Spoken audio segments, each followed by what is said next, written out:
นี้ที่หมู่บ้านแมว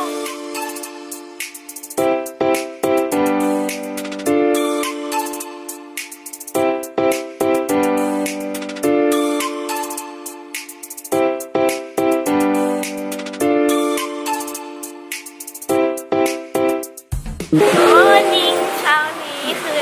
เช้าวันสุดท้ายนะคะที่ไทเปตอนนี้ก็คือหัวเปียกฝนตกทุกอย่างเราตั้งใจจะไปหมู่บ้านแมวจะยังอยู่ให้เราไปหาไหมก็ไม่รู้ก็เลยแวะเซเว่นมาค่ะจะมาหาซื้อร่มก่อน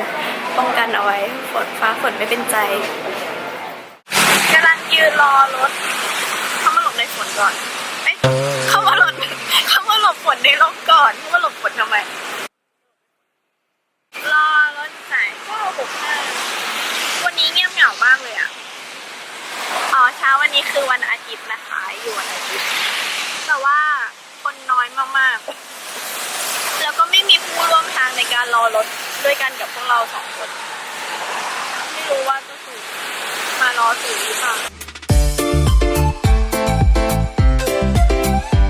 ได้รถแล้วในวันฝนตกยืนรอนานมากใจตุ้มตอนนี้ก็ประมาณ8:50ใช่ไหมตามที่เราบอกเนี่ยเริ่มตารางเวลาแล้วนะก็ประมาณ8:50 9:30อะไรเงี้ยว่าจะมาแบบ40อะไรเงี้ยก็นั่งรถยาวรีวิวหน่อยว่าเวลาขึ้นคันมากขอสุภาพนะครับอย่างนี้ไม่เหมือนรถเมื่อวานสาย15ใช่เมื่อวานลงเขาเมื่อวานได้ถ่ายไว้ให้ดูไม่ได้เพราะว่าแบบมืดมากที่ขึ้นกอนโดล่าลงไปแล้วก็มันมีทางกลับ3 ทางวิธีนั่งกอนโดล่ากลับนั่งแท็กซี่กลับแล้วก็มีบัสกลับไปตรงไทเปซูซึ่งแบบก็เลือกนั่งบัสกัน$15แต่ขับเหวี่ยงมากขับแบบจับพวกเยอะแถมเรียนอะไรมีแต่สวนไม่มีชะลอแบบถนนแคบมากแบบเขาอาจจะเป็นฟ้าแอนซีลุงแกทำรอบแกต้องรีบหน่อยอะไรอย่างเงี้ย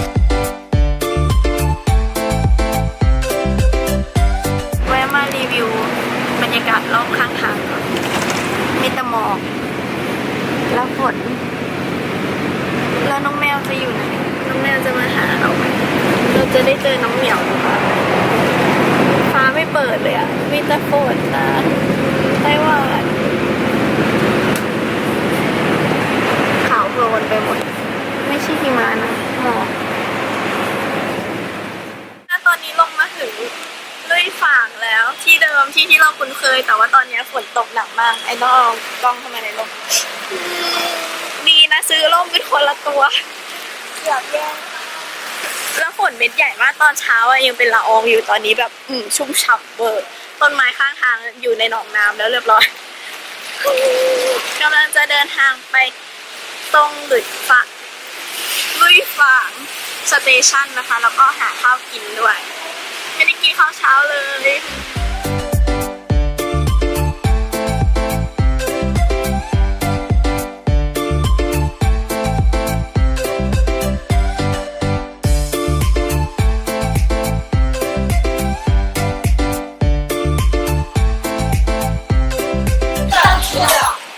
ตอนนี้เหมือนลูกแมวตกน้ำมากเลยมาอยู่ร้านอาหารน่าจะอาหารท้องถิ่นมาลองเสี่ยวหลงเปากับซาลาเปาอีกอันนึงมีขายน้ำเต้าหู้ด้วยน่ากินมากเลยกับปังโกยักษ์เดี๋ยวมาลองชิมกันร้อน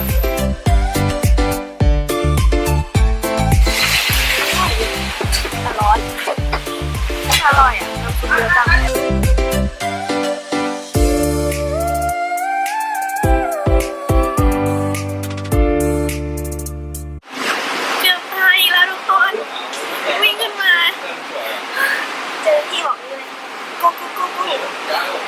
คือเมื่อกี้ไปถามเขาว่าแบบจะตั้งใจจะถามว่าขึ้นบัสที่มายังหมู่บ้านแมวไม่ใช่เขาโมงไปทางไหนเขาบอกว่ารถไฟมันจะออก5:58แล้วตอนนั้น56เขาบอกว่าไอ้โก้อย่างเดียวแล้วคือแบบไม่บอกว่าจะขึ้นตรงไหนอะไรเงี้ยแบบรีบมาบัตรอีซิการ์ดก็จะหมดด้วยอ่ะคือไอ้เพิ่งเติมไปนิดเดียวอ่ะแล้วมันเหลือแค่67ดอลแล้วคือแบบแล้วบอกให้รีบวิ่ง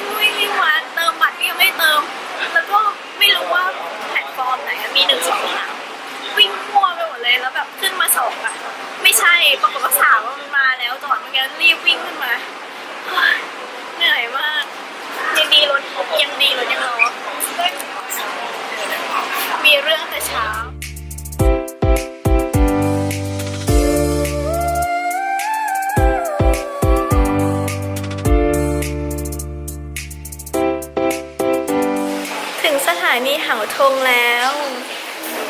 มีน้องเหมียวมาต้อนรับด้วย เดี๋ยวเราไปดูกันแป๊บนึงนะสัมภาระเยอะมาก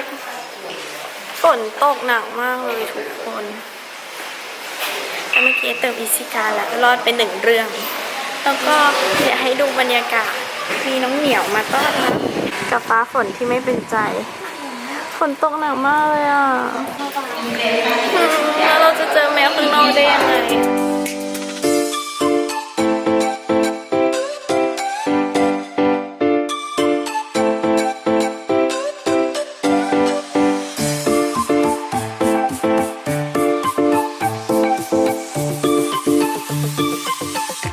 เรามาแวะกินเค้กท่ามกลางบรรยากาศแมวรายล้อม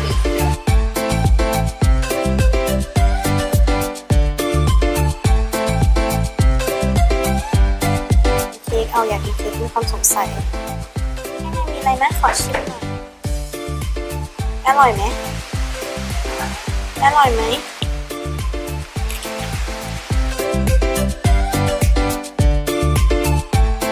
ทริปวันเนี้ยตั้งใจว่าจะมาถ่ายรูปดูสภาพฟ้าฝนที่ยังไม่ยอมหยุดตก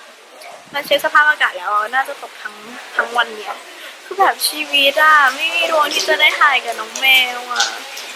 แล้วฝนขนาดนี้แมวจะอยู่ได้ยังไงก็คืออดแล้วเราจะได้ถ่ายรูปได้ยังไงก็เดี๋ยวไปรอดูแล้วกันนะคะว่าไอจะเจอแมวไหม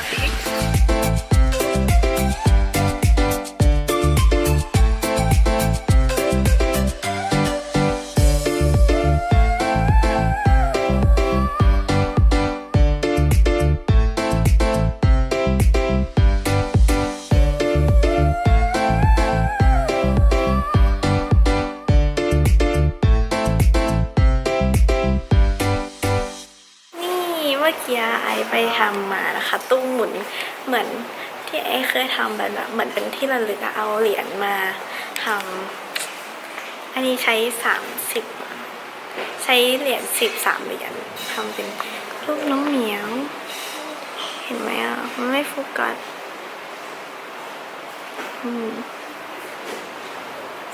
น่ารักดีเป็นที่ระลึกแต่ว่าตอนนั้นไอเคยทำที่อเมริกามันใช้เหรียญเพนนีสีทองทำเลยตอนนี้คือเขาแบบเก็บตังค์ไม่ใช่เหรียญที่เราหยอดลงไปทำแต่ก็โอเคน่ารักดีตอนนี้ว่าหลบฝนหลบแดดเลยหลบฝนไม่มีแดดหลบฝนในพี่เหมือนอารมณ์แบบพิพิธภัณฑ์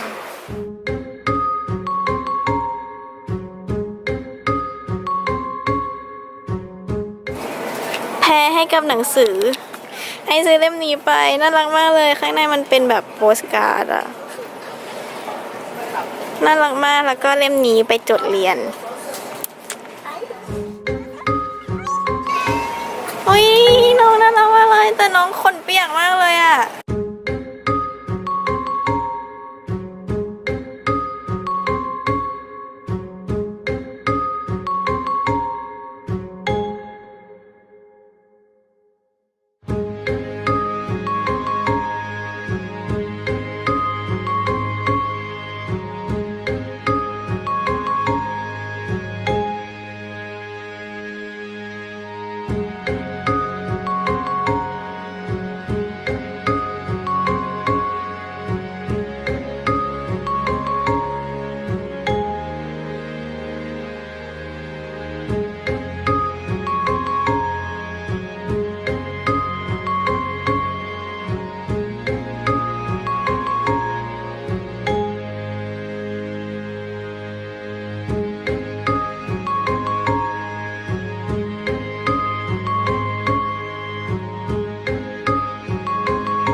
ปอนมากตอนนี้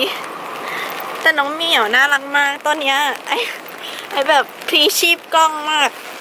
ในการถ่ายบรรยากาศทุกอย่างลงไหมร่มคนละคันยังเอาไม่อยู่เมื่อกี้เจอคนแบบใส่ทั้งเสื้อกันฝนใส่ทั้งร่มอะไรเงี้ยก็น่าจะเอาไม่อยู่เหมือนกันเอ๊ะ ขอส่องก่อนข้างล่างมีอะไรไหมแล้วแผนวันนี้ที่ไอ้วางเอาไว้ไอ้เป็นคนวางแผนวันนี้เองแผนคือจะไปถ่ายรูปตามที่ต่างๆและดูฟ้าฝนที่ไม่เป็นใจสิหนักขึ้นเรื่อยๆเก็บเอาตามเมมโมรีสมองหลังจากที่มาตรงนี้แล้วขอรีวิวว่า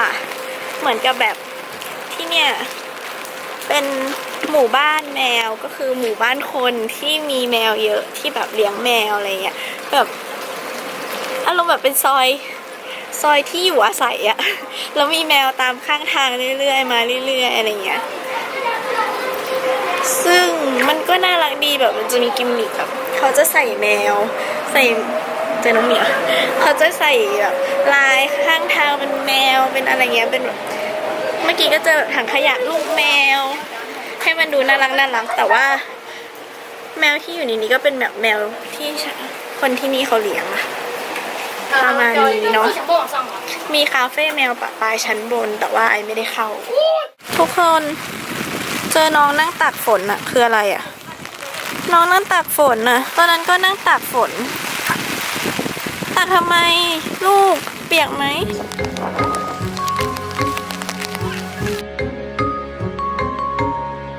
ตอนนี้ขึ้นมาที่รถ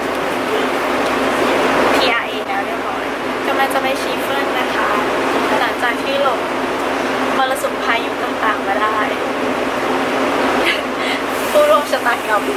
ทริปนี้มันวันอะไรขนาดซื้อเครื่องรางอะไรนะโชคดีมาแล้วเครื่องรางโชคดีหรือเครื่องรางปลอดภัยนะชีวิตก็ยังไม่ปลอดภัยสักทีก็ไปลุ้นกันว่าที่ชีเฟิลเนี่ยจะยังมีพายุอยู่หรือเปล่า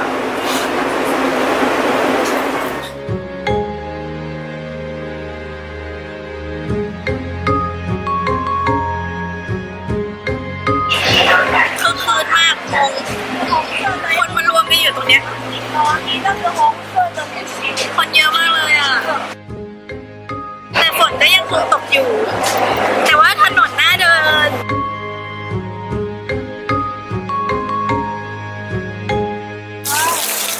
มาถึงก็กินเลยหยุดตั้งแต่ร้านแรกน่าจะเป็นปีกไก่ยัดไส้ตอนนี้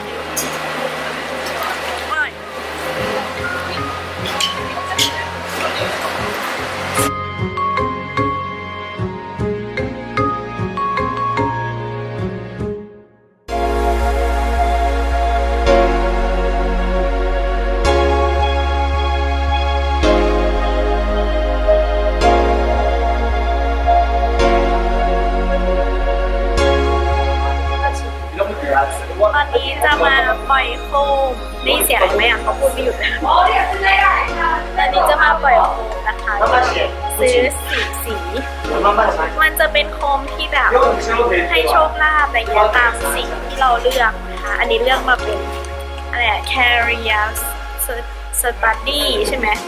Career Study Bright Future Happiness แล้วก็เดี๋ยวมาเขียนชื่อกันให้เรียบร้อยเอาอันนี้น่าเขียนแล้วเหรอเยอะเขียนว่าอะไรดีอ่ะขอให้เป็นเพื่อนกันตลอดไปไอ้เขียนให้อ่านแค่นี้พอที่เหลือจะเก็บไว้เป็นความทรงจำของพวกเรามาปล่อยโคมกันตอนนี้ซื้อโคมมาปล่อยแล้วเขียนคำอวยพรเรียบร้อยเป็นภาษาไทยคิดว่าน่าจะเข้าใจมีGoogle Translateข้างบนไปปล่อยโคมกันค่ะ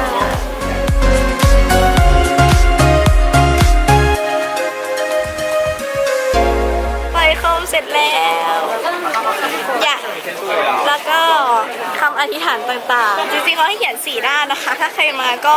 ไม่ต้องเขียนคำอธิษฐานทั้งหมดในด้านเดียวเนาะนี่ก็พยายามยัดมากๆเลยแล้วสุดท้ายก็อีก2ด้านอะไม่รู้จะเขียนอะไรแล้วปล่อยเบลอจริงๆเขามี4ด้านให้เขียนเลย4สีเนาะหรือว่าถ้าสีเดียวอะก็มี4ด้านอยู่ดีสนุกดีได้ร่วมกิจกรรมของสถานที่นี่ใครมาที่นี่ก็ต้องปล่อยโคมนะมันเป็นเอกลักษณ์แล้วก็จะ จะบอกว่าเขาขายกันเยอะมากแบบเหมือนขายตรงพุ่งเข้ามาแล้วก็มาขายแต่เนี่ยก็เลือกราคาดีๆมีหลายที่บางที่ก็350เนี่ย350 400อะไรเงี้ยอันนี้ของไอเป็นสีเดียว150 2สีได้4 สี200นะคะแล้วก็คนนี้เขาขายน่ารักก็เลยโอเคอุดหนุนก็ได้คงไม่หยุดตกแต่ยังเป็นไปตามแผนก็คือเวลายังคงเป็นไปตามแผนคิดว่าจะเก็บให้ครบให้ได้เรามีแผนของเราตอนนี้13:30เดี๋ยวจะไปที่ผิงซีต่อก็คือไปเดินโอสตรีทอีกรอบที่นี่มีแต่โอสตรีทไม่เข้าใจท้องถิ่นกันหมดแต่ไม่เพราะว่าชอบดื่มด่ำบรรยากาศท้องถิ่นใช่ไหมไปดูบรรยากาศของคนที่นั่นรอฝน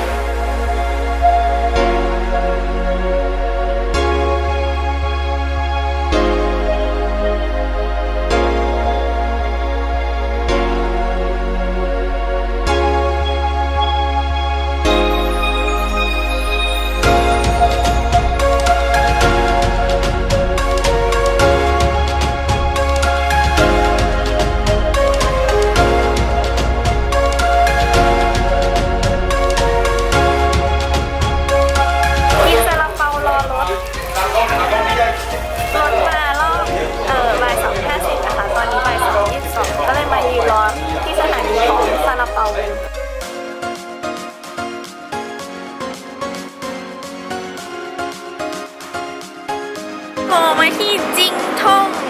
ก็คือนั่งมาอีกสถานีนะคะจากผิงซีเป็นสถานีสุดท้ายปลายทางของผิงซีไลน์เนาะ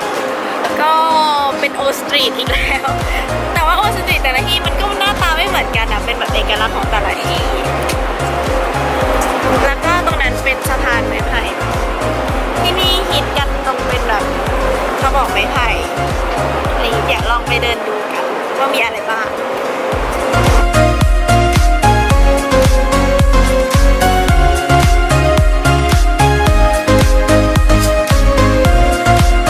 เขียนกระบอกเสร็จแล้วไม่ให้อ่าน ไปห้อยกันที่ตอนนี้กำลังกลับจากจิงท่งนะคะเพื่อจะไปวิ่งฝาแล้วก็กลับไปจิวเปิ้ลใหม่เพราะว่าวันนั้นเนี่ยประสบการณ์ชีวิต ก็เลยจะกลับไปแก้มือแล้วก็ครั้งนี้น่าจะไปเร็วขึ้นน่าจะแบบจะไปดูว่าคนยังเยอะอยู่หรือเปล่าแล้วก็เราจะลองไปทำวิธีใหม่เราคนพบทางใหม่แล้วที่คนไม่เยอะแล้วเราจะไปกลับเลนอีกแต่ไม่ได้ใช่เราจะต้องรีบไปรีบกลับให้ทันสักทุ่มหนึ่งไปเดินทางกันเมื่อกี้อ๋อใช่แล้วก็มีเรื่องจะเล่าเมื่อกี้ถ่ายตรงห้อยกระบอกไม้ไผ่ไม่ทันเพราะว่าอยากรีบกลับรถไฟคันนี้พอดีไม่งั้นต้องรออีกชั่วโมงนึงก็เลยแบบห้อยเสร็จวิ่งเลยจ้าวิ่งเข้ามาเลยเต้นแต่ละ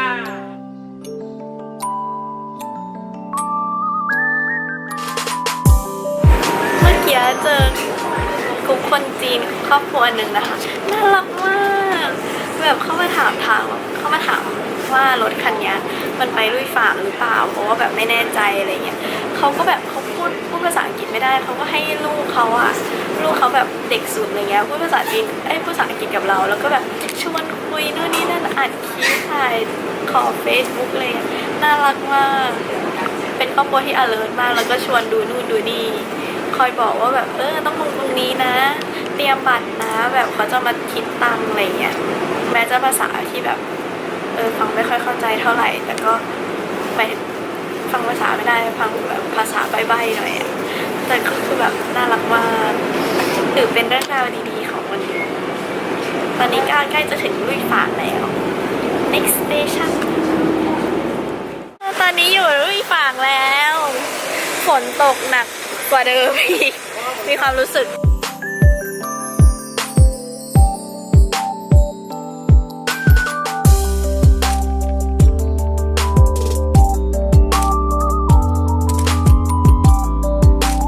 อยากลอง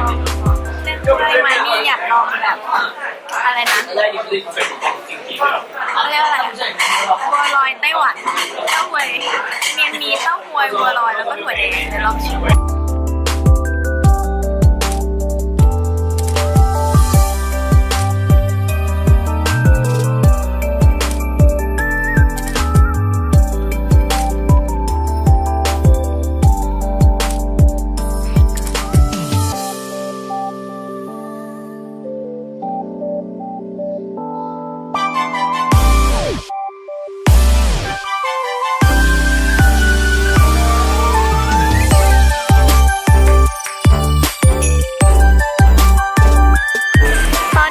ลา1 ทุ่มนะคะบรรยากาศจิวเฟิลวันฝนตกในเวลา1 ทุ่มอ่ะมีแต่หมอกไปหมดเลยอันนี้ไอ้ก็กำลังจะกลับแหละมาทำภารกิจเป็นอันเรียบร้อยของที่นี่นะคะแล้วก็กินชานมไข่มุกอีกรอบมาซ้ำของมันเด็ดต้องมาซ้ำแล้วก็เดี๋ยวกำลังจะกลับไปตรงซีเหมือนเดิมเนาะแล้วก็อาจจะเที่ยวต่อโดยไปแบบ MRT อะไรเงี้ยก็มารอสายเดิมค่ะ965ครั้งนี้มาไม่ตกรถแน่นอนเพราะว่าทันเวลา3 ทุ่มหนาวมากมันฝนตกหมอกเยอะมากคนละฟิลกับวันนั้นขึ้นรถแล้วเตรียมตัวนอนเพราะว่ายิงยาวไปถึงซีนผมครั้งนี้ทันรถแบบรวดเร็วมากเรามากับดวงแล้วในคืนวันสุดท้ายไม่มีคนเลย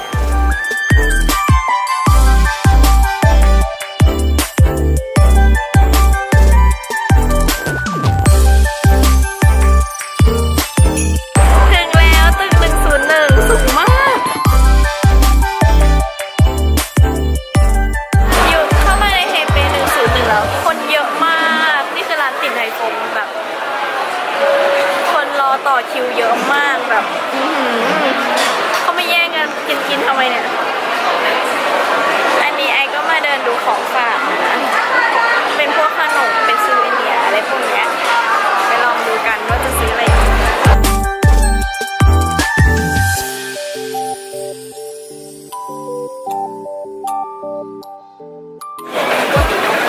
กลับมาที่ซีเมิร์นไปมาอยู่เนี่ยแหละชีวิต7 ที่ใช่ชีวิตวันนี้คือคุ้มมากแบบแวบไปแวบมาแวบไปหมู่บ้านแมวแวบไปโอสตรีทต่างๆแล้วก็ไปถึงซีแล้วก็ไปนู่นไปจิวเฟิลแล้วก็กลับมาแล้วก็ไป101แล้วก็กลับมาซีเหมือน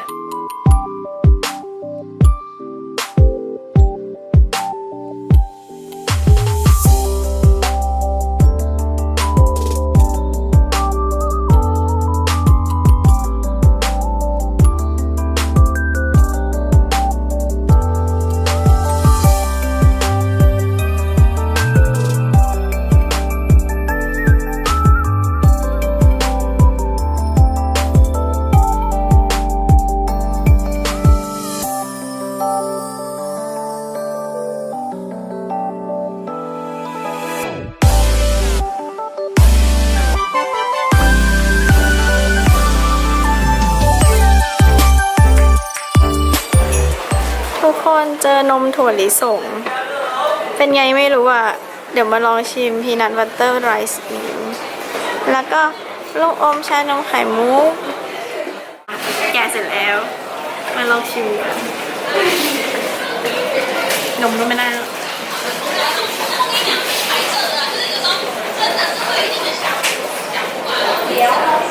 เหมือนกินเนยถั่วเหลวๆอ่ะเหมือนกินน้ำเนยมันคือรสชาติเนยถั่วเลยหวานอ่ะหวานอ่ะบ๊ายบายกล่องนี้เลยป่ะ10 บาทบ๊ายบายกล่อง$20กลับมาที่ห้องพักแล้วนะคะเหนื่อยมากวันนี้แบบเที่ยวให้คุ้มเอาให้คุ้มเอาให้สุดวันสุดท้ายแล้วก็พรุ่งนี้ไอต้องเดินทางไปสนามบินไฟออก7 โมงก็คือไปถึงสนามบินตั้งแต่ตี 4ออกจากที่เนี่ยตี 3จองรถตู้จองแท็กซี่เอาไว้แล้วนะคะก็ไม่รู้คืนนี้จะได้นอนหรือเปล่าเพราะเวลานี้ก็ประมาณขอหยิบดูเวลานิดตอนนี้ก็4 ทุ่มครึ่งแล้วเรียบร้อยกระเป๋าก็ยังไม่ได้จัดเลยก็คือเราเดินทางมาทั้งวันแถมกินตุนมาแล้วเรียบร้อยก็แลกเปลี่ยนกันไปโน่นสำหรับการที่จะต้องรุ่งจัดกระเป๋ายัดของต่างๆแล้วก็เตรียมเดินทางกลับพรุ่งนี้แล้วต้องกลับบ้านแล้วเปิดเทอมแล้วด้วยก็หวังว่าจะสนุกกับคลิปนี้ของไอนะคะไอก็สนุกกับทริปนี้มากถึงแม้ว่ามันจะเป็นประสบการณ์ที่แบบมีอะไรแปลกใหม่เสมอหาไม่ได้ที่ไหนกันมาก่อนไปละบ๊ายบายเดี๋ยวเราไปจบคลิปที่สนามบินอีกทีละกัน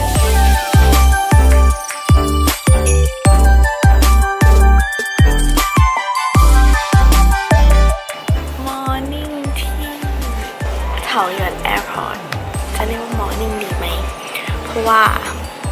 ขณะนี้เป็นเวลาตี 3เรื่องราวของวันนี้ก็ คือจากโรงแรมอะค่ะมาที่สนามบินเช้ามากเกินไปก็เลยนั่ง MRT ไม่ได้ต้องทำการจองแท็กซี่กับทางโรงแรมแล้วเราได้ทำการจองตี 3ก็มาที่นี่ตี 4เพราะว่าเข้าใจว่าไฟ7 โมงและเรื่องของเรื่องคือไฟ9 โมงคือตอนเนี้ยมาทำอะไรที่นี่ก็ไม่รู้แล้วแบบมันจองแล้วมันเปลี่ยนไม่ได้ทำใจ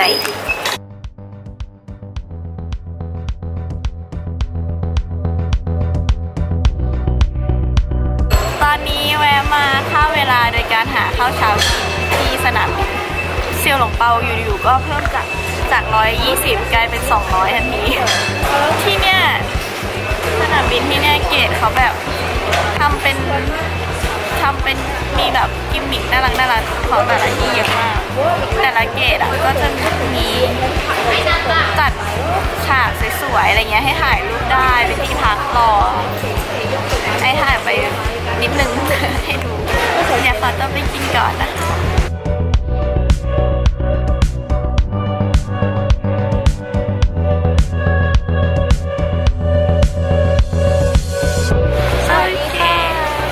ตอนนี้ก็คือมารออยู่ที่เกตแล้วนะคะเตรียมตัวกลับไทยแล้ว